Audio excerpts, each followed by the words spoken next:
प्यारे बच्चों, कैसे हैं आप?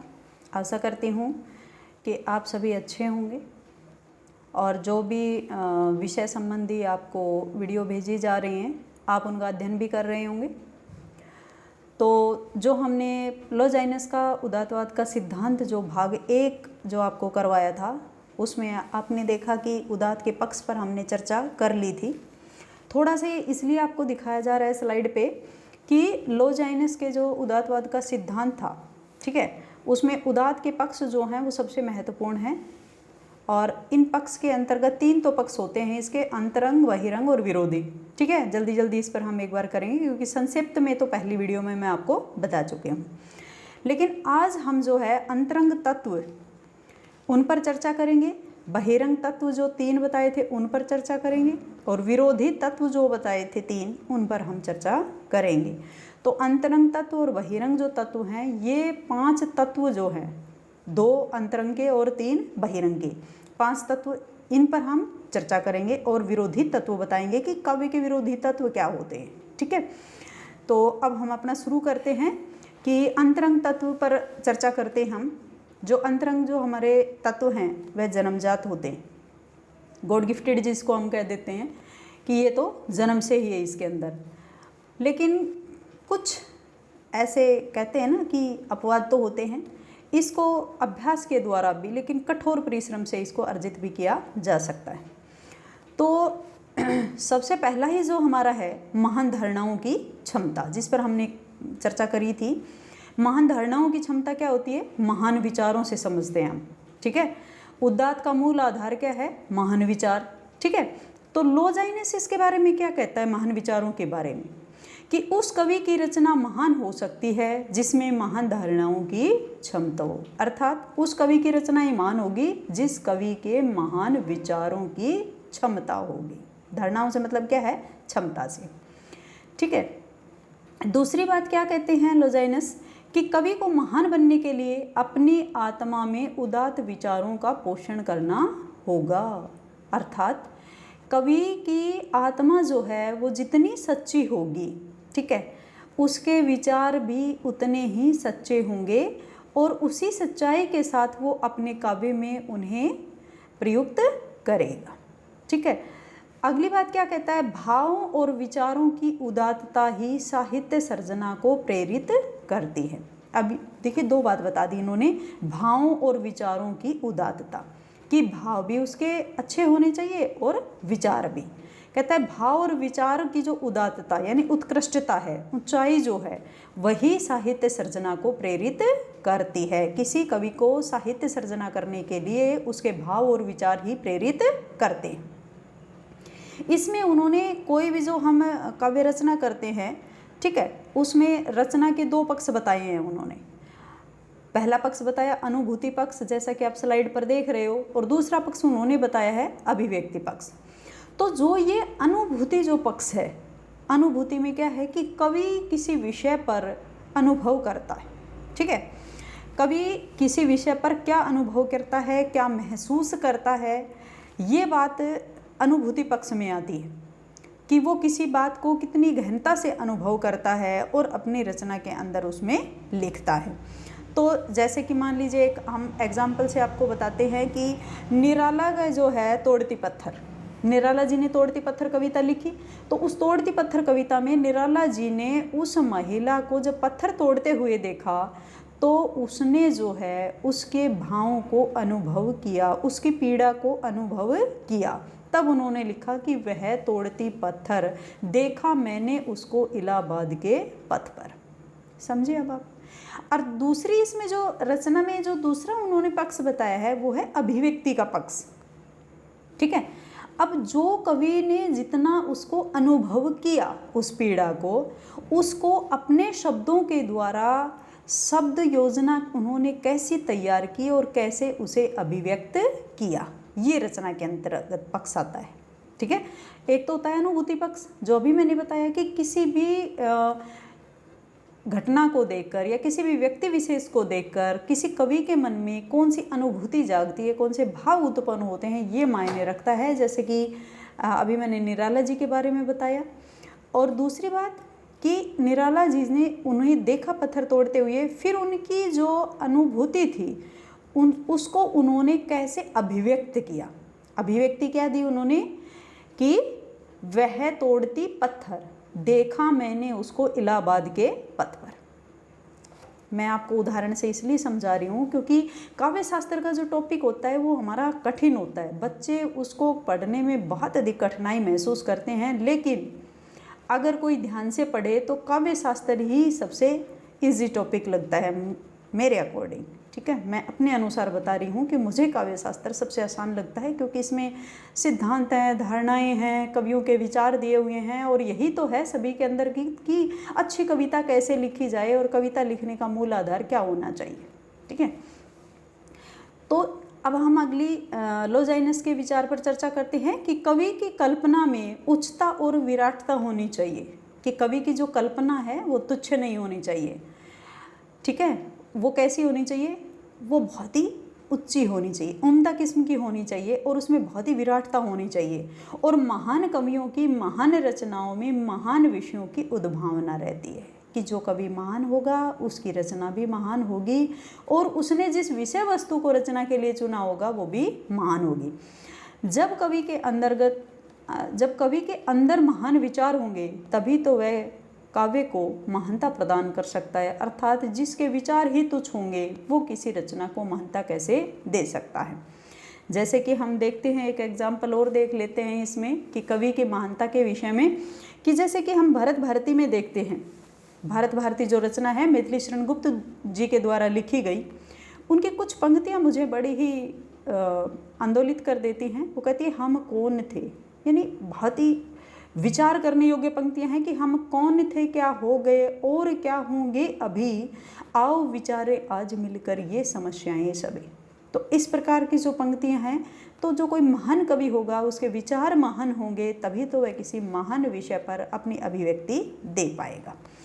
तो इस प्रकार से महान धारणाओं की हम इसमें चर्चा कर रहे हैं, और उसी के अंतर्गत जो लोजाइनस के विचार हैं उन्हीं को वन बाय वन करके हम यहाँ पर परिचर्चा कर रहे हैं। उसके बाद अन्य विद्वानों के द्वारा भी जो विचार दिए गए हैं उन पर भी हम परिचर्चा कर लेंगे कि महान विषय के लिए जन्मजात प्रतिभा तो आवश्यक है ही, इसके साथ साथ कवि को महान कवियों की अमर रचनाओं को भी पढ़ना चाहिए। कहता है यदि कोई महान विषय लिखना है किसी कवि को, तो कहता है यदि किसी के अंदर जन्मजात प्रतिभा, जैसा कि मैंने पहले ही बताया था कि जो अंतरंग प्रतिभा होती है जन्मजात होती है, लेकिन यदि इसको क्रिएट किया जाए, यदि अभ्यास के द्वारा इसको उत्पन्न किया जाए किसी के अंदर, तो वो कहता है कि उसे क्या करना होगा कि महान कवियों की जो अमर रचनाएं हैं उनका बहुत गहनता से अध्ययन करना होगा, तभी वह महान रचनाएं लिख सकता है। कैसे? अभ्यास के द्वारा।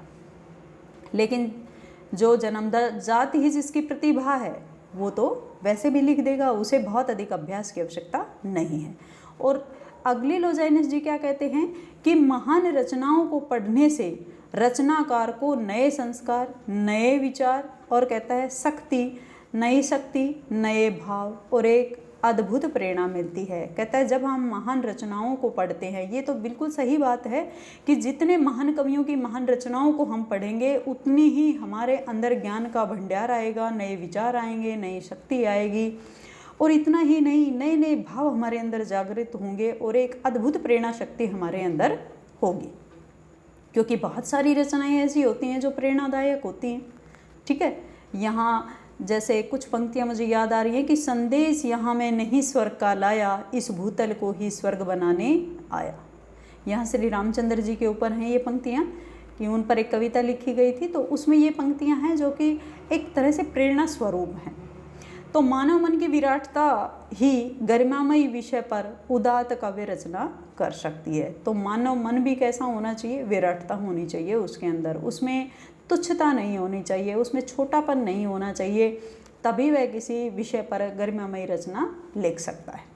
तो इस विषय पर डॉक्टर नगेंद्र क्या विचार रखते हैं अपने कि जीवन भर कि जो व्यक्ति जीवन भर क्षुद्र उद्देश्यों और विचारों से ग्रस्त व्यक्ति कोई अमर रचना नहीं कर सकता है। बिल्कुल सही बात कही है डॉक्टर नागेंद्र जी ने कि जिस व्यक्ति के विचार ही तुच्छ होंगे, जिसने कभी जीवन में कोई उद्देश्य निर्धारित नहीं किया, कहता है उस व्यक्ति से हम किसी अमर रचना की कल्पना नहीं कर सकते। महान शब्द उसी के मुख से निश्रित होते हैं जिनके विचार गंभीर और महान होते हैं। ये भी बिल्कुल सही बात है कि महान जो विचार हैं वो उन्हीं के मुख से प्रस्फुटित होंगे जो स्वयं गंभीर होंगे और जो स्वयं महान होंगे। तो यहाँ लोजाइनस क्या कहते हैं अंत में निष्कर्ष रूप में महान धारणाओं के लिए क्या कहते हैं, वो कहते हैं कि विषय अनंत विस्तार वाला होना चाहिए। कि यदि कोई कवि जो है काव्य रचना कर रहा है तो कहता है उसका विषय जो है वो क्या होना चाहिए, अनंत और विस्तार वाला होना चाहिए। ठीक है। और कहता है कि उसमें साधारण शक्ति और उद्वेग होना चाहिए। कहता है उसमें शक्ति कैसी होनी चाहिए, साधारण, और वो जो शक्ति है साधारण होते हुए भी वह पाठक के अंदर जो है उद्वेग पैदा कर दे। ठीक है। उसमें अलौकिक ऐश्वर्य और प्रभाव क्षमता होनी चाहिए। और कहता है इतना ही नहीं, उसको पढ़कर जो पाठक है वो अलौकिक ऐश्वर्य को वह प्राप्त कर ले। और कहता है उसका प्रभाव जो है वो बहुत ही अत्यधिक हो। ऐसा नहीं है कि थोड़ी देर के लिए वो प्रभाव हो, बल्कि जब भी वो उसे पढ़े उस रचना को तो उसका प्रभाव हमेशा वैसा ही होना चाहिए। तो इस प्रकार से महान विचारों की महान विषय पर जो महान कृति लिखी जाती हैं उनका जो हम ये कह सकते हैं कि आनंद अनुभूति देती हैं, वो पाठक और श्रोता को ज्ञान प्रदान करती हैं। तो इस प्रकार के समर्थन में थे यहाँ पर लोजाइनस जी। जो महान धारणाओं के विषय में हमने पढ़ा उनका ये प्रथम तत्व था, जो अंतरंग था, जो जन्मजात उन्होंने बताया है। उसके बाद हम परिचर्चा करेंगे कि उद्वेग जैसे प्रेरणा के लिए जो उन्होंने दिया है। ठीक है। तो उन्होंने क्या दिया है कि जो उद्दाम, ठीक है, प्रेरणा प्रसूत उद्वेग या भावावेश की तीव्रता होनी चाहिए। दूसरा जो है अंतरंग के अंतर्गत जो दूसरा तत्व हमारा आता है, इसको हम यूँ भी कह सकते हैं कि प्रबल आवेग से युक्त भावों की उत्कृष्टता। कि भाव इतने उत्कृष्ट होने चाहिए कि उनसे आवेग उत्पन्न हो। ठीक है। लोजाइनस ने प्रेरणा प्रसूत उद्वेग को उदात्त का दूसरा आंतरिक तत्व माना है और आवेग को उन्होंने दो भागों में विभाजित किया, भव्य आवेग और निम्न आवेग। देखिए भव्य आवेग जो है जैसा कि इसके नाम से विदित होता है, भव्य, ठीक है, शानदार होता है वो, जिससे हमारी आत्मा अपने आप ऊपर उठकर गर्व के ऊंचे आकाश में विचरण करने लगे तथा हर्ष और उल्लास से भर जाए। ठीक है। कोई ऐसी रचना लिख दे कवि जिससे कि उससे उसकी आत्मा स्वयं उस पर गर्व करने लग जाए। ठीक है। और उसको ऐसा महसूस हो कि जैसे वह आकाश में विचरण कर रहा है और उसके अंदर बहुत ही हर्ष और उल्लास भर जाए। भव्य आवेग से आत्मा का उत्कर्ष होता है। ठीक है। उदात्त तत्व के लिए भव्य आवेग ही जरूरी है। निम्न आवेग की यदि हम यहाँ पे चर्चा करें तो यह बिल्कुल ही विपरीत हो जाता है भव्य आवेग से। कहता है कि इसमें उन आवेगों की चर्चा करते हैं जिनका संबंध दया, शोक, भय आदि से होता है। इससे आत्मा का क्या होता है, अपकर्ष होता है। किसी काव्य में उदात्तवाद भाव तब उत्पन्न होता है जब वह प्रेरणा देने वाला हो। उदात्त तत्व की हम बात करें तो उदात्त भाव तब उत्पन्न होता है किसी रचना से हमें जब वह रचना हमें प्रेरणा प्रदान करने वाली हो। ठीक है। जब किसी काव्य से हमें प्रेरणा मिलती है तो हम प्रेरणा प्रसूत हो जाते हैं, जैसा कि इसके नाम में लिखा हुआ है ना, उद्दाम प्रेरणा प्रसूत उद्वेग या भावावेश की तीव्रता। तो कहता है कि जब कोई रचना प्रेरणा देने वाली होती है तो कहता है निश्चित रूप से उस प्रेरणा हम भी उस रचना के प्रेरणा प्रसूत हो जाते हैं, यानी उस प्रेरणा के आवेग में खो जाते हैं। ठीक है। और इतना ही नहीं, ये जो प्रेरणा है जब हमें इससे प्रेरणा मिलती है तो निश्चित रूप से हमारे अंदर जो है वो उद्वेग उत्पन्न होता है। उस प्रेरणा के प्रति जो है हमारे अंदर उद्वेग उत्पन्न होता है। और इतना ही नहीं, बहुत सारी ऐसी पंक्तियाँ होती हैं कई जिनको पढ़कर जो है हमारे अंदर जो है उद्वेग की भावना उत्पन्न हो जाती है। तो इस पर भी हम चर्चा करेंगे। जैसे लॉजाइनस क्या कहते हैं उद्वेग के बारे में, ये तो हमने साधारण सी बात जानी कि उद्वेग क्या होता है। भाई किसी कवि ने बहुत ही प्रेरणा स्वरूप कोई रचना लिखी है तो निश्चित रूप से उस रचना को पढ़कर हम प्रेरणा प्रसूत हो जाएंगे और उस प्रेरणा प्रसूत होने के बाद हमारे अंदर जो है वो भावों की उद्वेग जो है उसकी बहुत ही अधिक तीव्रता होगी। लेकिन लॉजाइनस क्या कहते हैं कि मैं यह बात पूरे विश्वास के साथ कहता हूँ कि जो आवेग उन्मद उत्साह के उद्दाम वेग से फूट पड़ता है वो एक प्रकार से वक्ता के शब्दों को विक्षेप से पूर्ण कर देता है। उसके यथास्थान व्यक्त होने से स्वर में जैसा उदात आता है वह अन्यत्र दुर्लभ है। देखिए कुछ ना कुछ बात यही कह रहे हैं यहाँ पर लॉजाइनस भी, सिर्फ थोड़े से शब्द इनके घुमा फिरा के इन्होंने कह दिए हैं कि शब्द जो हैं कि वक्ता कि कोई भी जो व्यक्ति है वो ऐसे शब्दों का चयन कर रहा है या ऐसे शब्दों का अभिव्यक्ति दे रहा है जिसको सुनकर उसके अंदर जो है कि उद्दाम वेग फूट पड़ता है। यहाँ पर अभिमन्यु के ऊपर एक कविता लिखी गई है जिसको पढ़कर पाठक के अंदर एक उद्वेग की भावना जागृत हो जाती है, यानी उसके अंदर एक बहुत ही प्रेरणा स्वरूप कि कितने वीर थे वो, कितने साहसी थे, तो एक उद्वेग की भावना उनके अंदर जागृत हो जाती है जो अन्यत्र हमें साधारण जो रचनाएं होती हैं उनमें वो मिलना दुर्लभ होता है। लॉजाइनस जो कह रहे हैं इसमें उसका कुछ कुछ अर्थ हम उदाहरण के माध्यम से आपको समझाने का प्रयत्न कर रहे हैं। जैसे कवि के द्वारा लिखी गई पंक्तियां हैं कि जो भेद जाता भानु का कर अंधकार समूह को, वह पारथ नंदन घुस गया त्यों भेद चक्र व्यूह को, थे वीर लाखों पर किसी से गति न उनकी रुक सकी, सब शत्रुओं की शक्ति उसके सामने सहसा थकी। यहाँ जो है देखिए प्रेरणा स्वरूप तो है ही, लेकिन साथ साथ प्रेरणा के साथ साथ जो है इसमें उद्वेग का भाव भी प्रस्फुटित होता है। माखनलाल चतुर्वेदी की पंक्तियां हम यहाँ देख सकते हैं।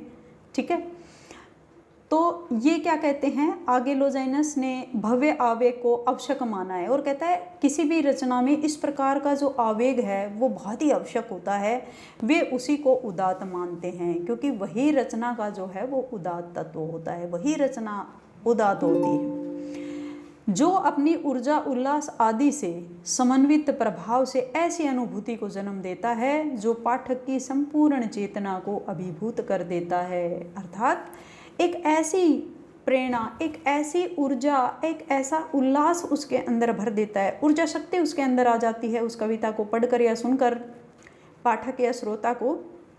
तो कहता है कि एक ऐसी अनुभूति को जन्म दे देता है जो पाठक की संपूर्ण चेतना जो है उसको अभिभूत कर देता है।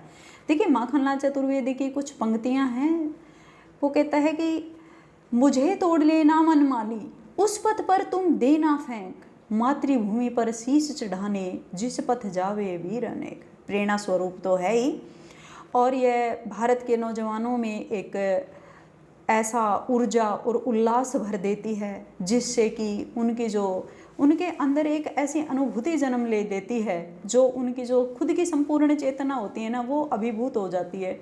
और जो कविता में जो शब्द कहे गए हैं कि एक फूल के माध्यम से कवि क्या बताता है कि मुझे तोड़ लेना मनमाली, उस पथ पर तुम देना फेंक, मातृभूमि पर शीश चढ़ाने जिस पथ जावे वीर अनेक।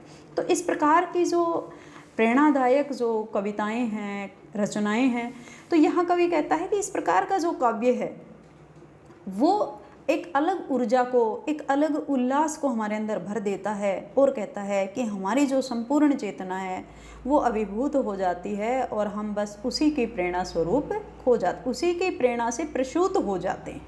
ठीक है, तो प्यारे विद्यार्थियों ये शायद आपको समझ आ गया होगा क्योंकि उदाहरण के माध्यम से मैं आपको इसीलिए समझा रही हूँ कि ये काव्य शास्त्र है, तो जब तक हम कविताओं के उदाहरण से आपको ये क्लियर नहीं करेंगे तब तक शायद ये आपको समझ नहीं आएगा। तो तीसरा जो हमारा इसमें महत्वपूर्ण बिंदु है, तत्व है, बहिरंग के अंतर्गत आता है। देखिए अंतरंग के दोनों हम पढ़ चुके हैं, तो बहिरंग तत्व जो है इसके अंतर्गत जो है ये अभ्यास से अर्जित किया जा सकता है। ठीक है, समुचित अलंकार योजना, ये तो जैसे समुचित जैसे कि नाम से ही विदित है कि अलंकार जो है वो समुचित ढंग से प्रयोग होने चाहिए किसी भी रचना में। उनका जो प्रयोग है एक सिस्टम से होना चाहिए, एक यथास्थान यथा समय के अनुसार होना चाहिए। ऐसा नहीं है कि जहाँ मन आए वहीं अलंकार का प्रयोग कर दिया। ये तो मैंने साधारण भाषा में बताया आपको। लोजाइनस क्या कहते हैं इसके बारे में? उदात्त के लिए अलंकार कलात्मक साधन है, यानी उसके कला सौंदर्य को बढ़ाने वाले साधक के रूप में यहाँ लोजाइनस अलंकार को मानते हैं। अलंकारों का प्रयोग चमत्कार प्रदर्शन के लिए नहीं होना चाहिए। यहाँ लोजाइनस कहते हैं कि किसी भी अलंकार का प्रयोग रचना के अंदर जो है चमत्कार प्रदर्शन के लिए नहीं होना चाहिए। चमत्कार प्रदर्शन आप समझते हो, क्योंकि चमत्कार प्रदर्शन जो है वो रीतिकाल के कवियों ने जो है बहुत अधिक किया है, क्योंकि वो एक आचार्य कवि कहलाए और रसों का अलंकारों का उन्होंने आचार्य कवि कहा जाता है। तो अलंकारों का जो प्रयोग है उनकी रचनाओं में यत्र तत्र बहुत अधिक मिलता है, जिसके कारण कि जो वास्तव में जो उनका जो अर्थ था, ठीक है, जो इतना उन्होंने चमत्कार प्रदर्शन कर दिया कला पक्ष में कि उसका अर्थ जो था वो लुप्त हो गया।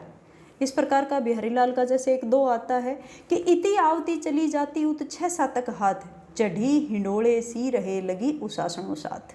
देखिए यहाँ बिहारीलाल जी ने वियोग श्रृंगार का प्रयोग किया है, वियोग श्रृंगार रस का। लेकिन यहाँ जो है उन्होंने जो ये बात कही है इस वाक्य के माध्यम से, यहाँ पर कहीं भी वियोग जो है वो हमें दिखाई नहीं देता, बल्कि इसमें हमें जब इसको पढ़ते हैं कि विरहिणी नायिका जो है वो विरह में इतनी पतली दुबली हो गई है कि जब वह सांस लेती है तो 6-7 कदम आगे जाती है और जब सांस छोड़ती है तो 6-7 कदम पीछे जाती है। तो कहीं भी वियोग वर्णन नहीं, बल्कि इसमें हास्य रस की अनुभूति सी होती है। तो यहाँ हमें ऐसे भी अलंकारों का प्रयोग नहीं करना है जहाँ पर इतना चमत्कार प्रदर्शन किया जाए, यानी पांडित्य प्रदर्शन दिखाने की आवश्यकता नहीं है। अलंकार प्रयोग तभी सार्थक है यदि उनके प्रयोग से भाव उत्कर्ष होता हो, आनंद की प्राप्ति हो तथा सहृदय भाव विभोर हो उठता हो। ये कहता है कि अलंकार का जो प्रयोग है वो सार्थक रूप से होना चाहिए, निरर्थक रूप से नहीं, सार्थक रूप से उसका प्रयोग होना चाहिए। और कहता है भावों को उत्कर्ष करने वाले हों, आनंद प्रदान करने वाले हो पाठकों को, और जब पाठक उसको पढ़ें तो वो बहुत ही भाव विभोर हो उठे। मैथिली शरण गुप्त जी की कुछ पंक्तियां हैं, देखिए कि चारों चंद्र की चंचल किरणें खेल रही हैं जल थल में। कितने आनंद की अनुभूति होती है इसको सुनकर, हमें कितना सार्थक लगता है, ये कितने भाव उत्कर्ष होते हैं, और ये पाठक वर्ग जो है उसको बहुत ही आत्म विभोर भी करता है। तो इस प्रकार के जो अलंकार हैं उनका प्रयोग होना चाहिए। अलंकार भाव उत्कर्ष का साध्य नहीं अपितु साधन है। कहते साध्य नहीं है, वो केवल साधन मात्र है। अलंकारों का प्रयोग सहज और स्वाभाविक होना चाहिए ताकि पाठकों को यह पता ही न चले कि उसमें कोई अलंकार है। ये भी बिल्कुल सही बात है इसमें कि उसको प्रदर्शित नहीं करना है, हमें सहज रूप में उसका प्रयोग करना है, उसमें चमत्कार उत्पन्न नहीं करना है, बल्कि जो कवि अपनी बात कह रहा है उसके साथ साथ ही उसको अलंकार का भी प्रयोग करना है और भाषा को सहजता के साथ भी लेकर चलना है। तो इस प्रकार से अलंकार का प्रयोग करना है कि पाठक और श्रोता जब उसको पढ़े या देखे तो उसे पता ही नहीं चले कि यहाँ कुछ अलंकारों का भी प्रयोग हो रहा है और यहाँ भाषा असहज हो रही है, बल्कि भाषा की सहजता बनी रहनी चाहिए। अब नेक्स्ट क्या है कि अलंकार का प्रयोग इस प्रकार होना चाहिए जिसको काव्य की शोभा बढ़ रही है। काव्य की शोभा तो बढ़ाएं लेकिन उसमें चमत्कार उत्पन्न ना करें। जैसे मैथिली शरण गुप्त जी की पंक्तियां भी मैंने आपको बताई, उसी तरह से बिहारीलाल जी ने जैसे कनक कनक ते सोगुणी मादकता अधिका या खाए बोराए जगवा पाए बोराए। ठीक है, कनक कनक शब्द 2 बार प्रयोग हुआ है। एक कनक का अर्थ होता है सोना, दूसरे कनक का अर्थ होता है धतूरा। तो सहज रूप से इन शब्दों का प्रयोग किया गया है जो कि स्वाभाविक लगता है। तो इस प्रकार का प्रयोग होना चाहिए। और यहाँ पर जो लोजाइनस हैं उन्होंने लगभग 12 अलंकारों का प्रयोग किया है अपने इस उदात्तवाद के सिद्धांत में, जिनका वर्णन मैंने नीचे इसमें कर दिया है। कुछ इसमें प्रमुख हैं जैसे विस्तारण है, संबोधन है, प्रश्न अलंकार है, विप्रेय है, व्यतिक्रमण है, ठीक है, प्रत्यक्षीकरण है, संचयन, रूप परिवर्तन और इस प्रकार के पुनरावृत्ति, इस प्रकार के इन्होंने अलंकारों का ज़्यादा प्रयोग किया, जो कि उदात्त सर्जन जो है जो किसी भी रचना के उदात्त सर्जन को बढ़ाने में सहायक हैं, उन्हीं अलंकारों का इन्होंने प्रयोग किया है। तो चौथा जो अपना महत्वपूर्ण बिंदु है वो है उत्कृष्ट भाषा। ठीक है, तो उत्कृष्ट भाषा के अंतर्गत की औदात्य की अभिव्यक्ति ही विशिष्टता और उत्कृष्टता का नाम है। औदात्य की अभिव्यक्ति यानी भाषा की जो हम अभिव्यक्ति करते हैं तो उससे हमें पता चल जाता है कि किस प्रकार की भाषा का इसमें प्रयोग किया गया है, भाषा उत्कृष्ट है या निकृष्ट है। भाषा का औदात्य कवि के महान व्यक्तित्व का द्योतक होने के साथ साथ कृति के अमरत्व का भी कारण है। कहता है भाषा जितनी उदार होगी उतना ही कहता है कि कवि की कृति भी महान बनेगी, यानी भाषा का भी बहुत बड़ा एक महत्वपूर्ण अंग बताया है उन्होंने कि भाषा जो है वो बहुत ही अच्छी, उत्कृष्ट, विशिष्ट होनी चाहिए। शब्दों का सुनिश्चित चयन होना चाहिए, उनका उपयुक्त ग्रंथन एवं उनका यथास्थान एवं यथा समय औचित्यपूर्ण प्रयोग ही शैली को गरिमा प्रदान करता है। यानी भाषा जो है उसमें चाहे शब्दों का हो रहा हो चाहे भावों का हो रहा हो, कहता है किसी का भी यथा समय और यथा स्थान पर प्रयोग होना चाहिए और औचित्यपूर्ण प्रयोग होना चाहिए। यानी औचित्यपूर्ण प्रयोग होगा तभी पाठक और श्रोता जो है उसको पढ़ेंगे और उनको वो सहज भाषा के रूप में स्वीकार करेंगे।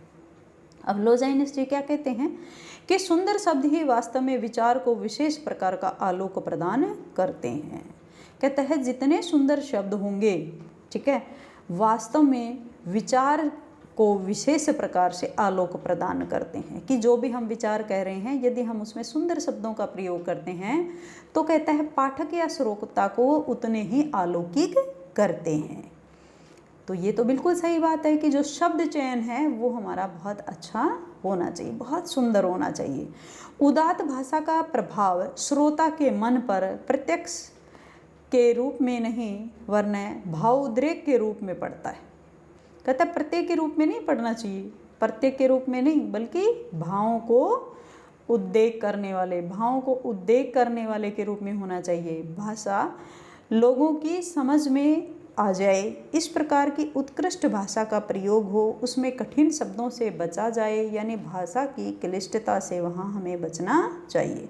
अब यहाँ हम एक उदाहरण से देखते हैं कि भक्ति काल जो है उसमें भक्ति काल से पहले जो भाषा लिखी गई अपभ्रंश में भी लिखा गया तो कितना हम उसको साधारण व्यक्ति नहीं समझ पाता है। उसके बाद अवधि भाषा, भक्ति काल में हम आए तो अवधि भाषा का रामचरितमानस है, पद्मावती जो लिखा गया, ठीक है, रामचरितमानस, इस प्रकार के जो हैं अवधि भाषा में, लेकिन हम बहुत अच्छे से उनको समझ नहीं पाते हैं, साधारण व्यक्ति नहीं समझ पाता है।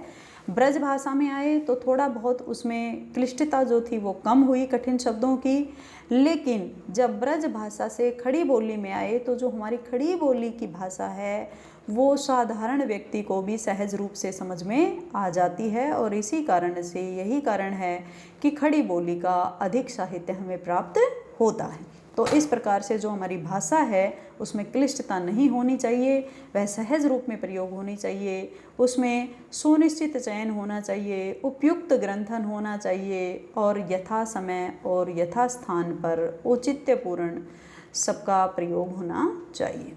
इसका पांचवा जो महत्वपूर्ण बिंदु है वो है गरिमामयी रचना विधान। ठीक है, तो गरिमामयी रचना विधान यानी किसी भी रचना को गरिमामयी बनाने के लिए जो ऊपर 4 तत्व हमने बताए हैं वो सभी इसमें समाहित हो जाते हैं, तभी कोई रचना जो है वो गरिमामयी होती है। तो लॉयजाइनस ने रचना विधान के अंतर्गत शब्दों, विचारों और कार्यों के अनेक रूपों के गुंफन पर बल दिया है। उनकी दृष्टि में यदि सामंजस्य काव्य रचना का प्राण तत्व होता है तो यह उदात्त शैली के लिए अनिवार्य है।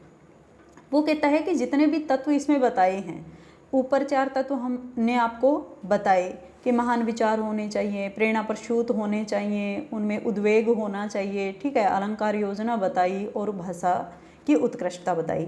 तो कहता है जो ये चारों तत्व जो हमने बताए, कहता है इसमें एक उदाहरण के माध्यम से यहाँ लोजाइनस बताते हैं कि मानव का जो शरीर होता है उसमें सभी अंग होते हैं, लेकिन यदि उन सभी अंगों को अलग अलग कर दिया जाए तो क्या मानव के अंग कार्य करेंगे? नहीं करेंगे।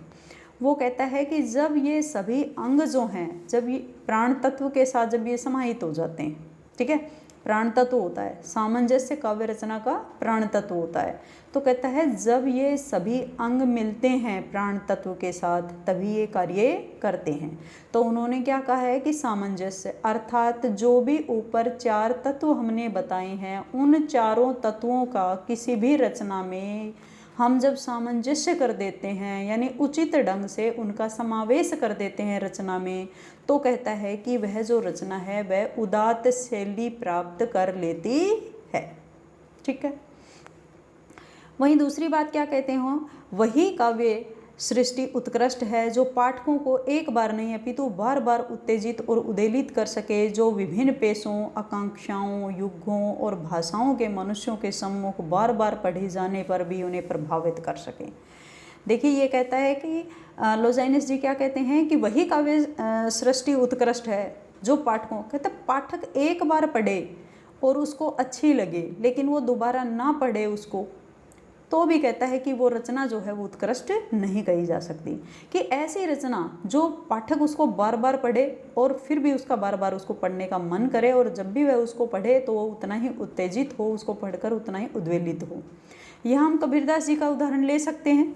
ठीक है, कि कबीरदास जी हैं वो किसी भी पेशे का व्यक्ति उसको पढ़ता है, उसमें जो है आज भी हम देखते हैं कि आज के युग में भी वो सही बैठता है। यानी वर्तमान में यदि हम उसकी सार्थकता देखें तो कबीरदास का जो साहित्य है वो आज के युग में भी उसकी सार्थकता सिद्ध होती है। और जब भी हम उस साहित्य को पढ़ते हैं, कबीरदास के साहित्य को, बीजक जो उनका हमें प्राप्त होता है, और जिसमें विशेष रूप से हम साखियों की बात करें तो देखिए लोग टीवी पर भी प्रातःकाल उनको सुनते हैं और प्रतिदिन सुनते हैं उनको, लेकिन फिर भी उसको सुनते सुनते ऊबते नहीं हैं। ठीक है, तो इस प्रकार का जो साहित्य है, यहाँ हम कुमार विश्वास की कुछ पंक्तियाँ भी कह सकते हैं कि कोई पागल समझता है, कोई दीवाना कहता है, मगर धरती की बेचैनी सिर्फ बादल समझता है। आप इस गाने को जो है बार बार सुनते हैं, बार बार गुनगुनाते रहते हैं,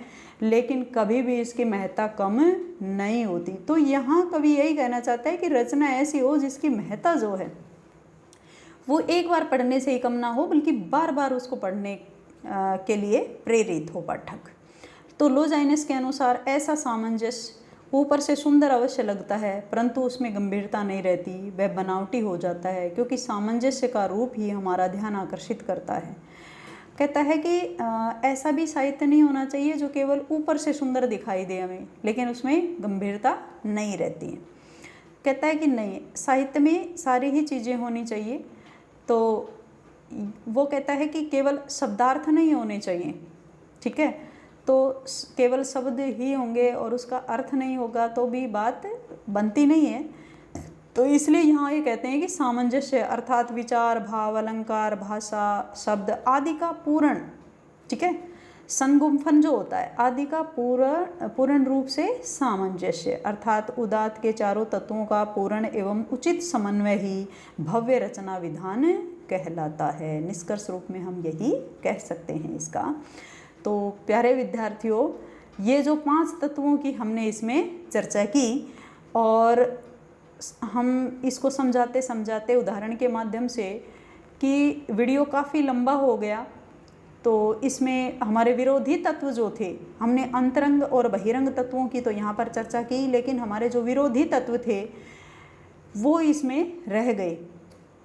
तो विरोधी तत्व जो हैं वो हमारी इसी वीडियो में हम थोड़ा थोड़ा उसको जल्दी से देख लेंगे, क्योंकि विरोधी तत्व जो हैं वो बहुत ज़्यादा नहीं हैं। तो विरोधी तत्वों की यदि हम बात करें तो शब्दाडंबर, ठीक है, बाल्यता जिसको बचकानेपन भी हम कह सकते हैं, भावाडंबर, शब्दाडंबर, जो इनको देखिए जो ये विरोधी तत्व हैं इनको काव्य शास्त्र में काव्य का दोष भी कहा जाता है। ठीक है, जो रस की सृष्टि करने में बाधक होते हैं। तो शब्दाडंबर जो होते हैं, लोजाइनस कुछ ऐसे अवरोधक तत्वों का वर्णन कर रहे हैं जो जिनमें शब्द आडंबर जो है वो पहले जिसकी महत्वपूर्ण चर्चा की गई है। शब्द आडंबर से कवि और पाठक के बीच साधारणीकरण नहीं हो पाता। क्लिष्ट और दुरूह शब्दों के कारण कविता का अश्य दब जाता है, इसलिए कठिन शब्दों का प्रयोग नहीं होना चाहिए। शब्द आडंबर में शब्दों का घोर और अनावश्यक प्रयोग नहीं होना चाहिए। यदि हम घोर और अनावश्यक शब्दों का प्रयोग करेंगे तो निश्चित रूप से हमें ऐसा लगेगा जैसे शब्दों का आडंबर करने का प्रयत्न किया जा रहा है। दूसरा बाल्यता का, जिसमें बाल्यता या तुच्छता कह सकते हैं हम, उसमें बाल्यता असंगत वाग विचार विस्तार हो, जिसमें क्षुद्रता हो, भावुकता हो, अभिव्यक्ति का अनावश्यक हो, संक्षिप्तता हो, ये सारे के सारे जो हैं ये विरोधी तत्व कहलाते हैं। तो इसमें हम यही देखते हैं कि बेतुके और मनमाने जो काल्पनिक प्रयोगों से काव्यकृति की जो है महत्ता खत्म हो जाती है। कि जैसे मान लीजिए गीध है और गीध को हम जीवित समाधि कहना चाहें तो ये तो गलत है, बेतुका सा लगता है। ठीक है, गीध तो गीध ही है, उसको जीवित समाधि हम नहीं कह सकते। तो इस प्रकार के यदि कोई तुच्छता बचकाने शब्दों का यदि प्रयोग किया जा रहा है तो वो है गलत प्रतीत होता है। भावाडंबर की हम बात करें यहाँ पर कि भावों की अभिव्यक्ति मनमाने ढंग से करने पर भावों की उदात्तता जो है वो नष्ट हो जाती है। लोजाइनस भी क्या कहते हैं इसमें कि भाव आडंबर दोष वहाँ होता है जहाँ संयम के स्थान पर असंयम और खोखले आवेग का प्रदर्शन होता है। ठीक है, नवीनता की खोज के लिए जो कवि है कई बार आडंबर का ध्यान, जैसे आडंबर पे ध्यान दे देता है वो, कि कुछ कवि जो होते हैं नवीनता की खोज के चक्कर में कल्पनाएं करते हैं, ऊल जलूल जिनका कोई अर्थ ही नहीं होता है और अस्पष्ट शब्दावली का प्रयोग करते हैं। इस प्रकार के अभिव्यंजना की क्षुद्रता, अत्यंत संक्षिप्तता, अनावश्यक साज सज्जा, संगीत और लय का आधिक्य आदि भी उतात के विरोधी तत्व होते हैं। जैसे कि अपन इसमें राउडी राठौर का एक संगीत आता है जिसमें इसमें संगीत और लय की बात की गई है कि राउडी राठौर में एक म्यूज़िक होता है, चिंता ता चीता चीता। ठीक है, मीका सिंह का और साजिद, शायद इसमें अक्षय कुमार इसमें एक अभिनेता का रोल प्ले कर रहे हैं। तो उसमें हम देखते हैं कि उसका कोई अर्थ नहीं है, चिंता ता चीता, लेकिन म्यूज़िक दे दिया उसने ऊल जलूल। ठीक है, तो उसमें क्या है, लोगों को थोड़े समय के लिए तो वो आकर्षित कर सकते हैं, लेकिन यहाँ जो है वो भावों का एक आडंबर सा हो गया है वहाँ पे। तो इस प्रकार से नहीं होना चाहिए। यही बात हमारी रचना पर भी लागू होती है, क्योंकि इसमें संगीत और लय का आधिक्य की बात कही गई तो थोड़ा सा मैंने उस पर परिचर्चा की। अब एक समीक्षक के विषय में क्या सोचते हैं। देखिए, आप तक किस समीक्षा के विषय में किसी भी काव्यशास्त्री ने नहीं लिखा। समीक्षक की बात सिर्फ लोजाइनस ने अपने काव्यशास्त्र में लिखी, और वो क्या कहते हैं कि जो किसी काव्य की समीक्षा करता है वह केवल कवि की आत्म अनुभूति की समीक्षा नहीं करता, बल्कि कवि के द्वारा प्रयुक्त साधनों की भी समीक्षा करता है। किन साधनों का प्रयोग करता है कवि, उनकी भी वह समीक्षा करता है कि कौन कौन से साधन होते हैं। कहता है वो केवल कवि की आत्मा की अनुभूति की समीक्षा नहीं कर रहा कि कवि क्या सोच रहा है, बल्कि वो ये भी समीक्षा करता है कि किन साधनों का उन्होंने प्रयोग किया है, कैसी भाषा का प्रयोग किया है, किस प्रकार के शब्दों का चयन किया गया है, किन किन अलंकारों का प्रयोग किया है, कौन से रसों का प्रयोग किया है, छंद कौन सा लिया है उन्होंने, इस रचना में उद्देश्य कौन सा निर्धारित किया गया है, और उचित समय पर और उचित स्थान पर उचित तत्वों का प्रयोग किया गया है या नहीं किया गया है। तो यहाँ जो है कवि जो लोजाइनस जी हैं वो ये कहते हैं कि एक समीक्षक जो होता है वो कतई एक रचना की जब समीक्षा करता है तो वो एक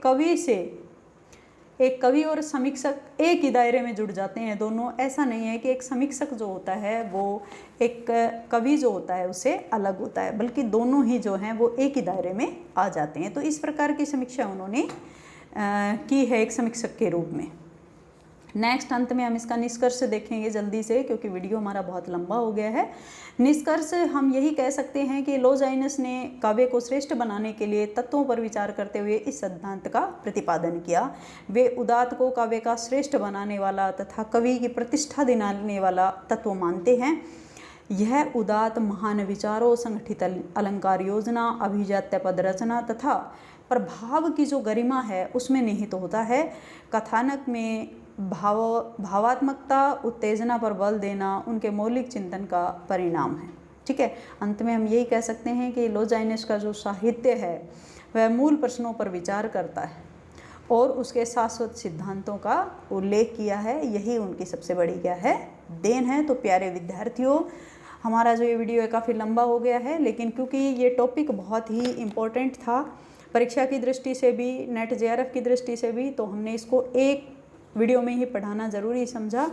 क्योंकि अगर इसको हम पार्ट में पढ़ाते तो निश्चित रूप से आपको ये कम समझ आता, और जो हमारी भी पढ़ाने की जो तारतम्यता थी वो बीच में टूट जाती है। तो आज के लिए इतना ही इस वीडियो में। जल्दी ही हम अगले एक काव्य शास्त्री के साथ फिर हाजिर होंगे। तब तक के लिए घर पर रहिए, स्वस्थ रहिए। वीडियो अच्छा लगा तो लाइक कीजिए, शेयर कीजिए और चैनल को सब्सक्राइब कीजिए। प्यारे विद्यार्थियों, आप हमेशा खुश रहें, आपका परिवार खुश रहे, इसी मंगल कामना के साथ आज की वीडियो यहीं तक। धन्यवाद आपका।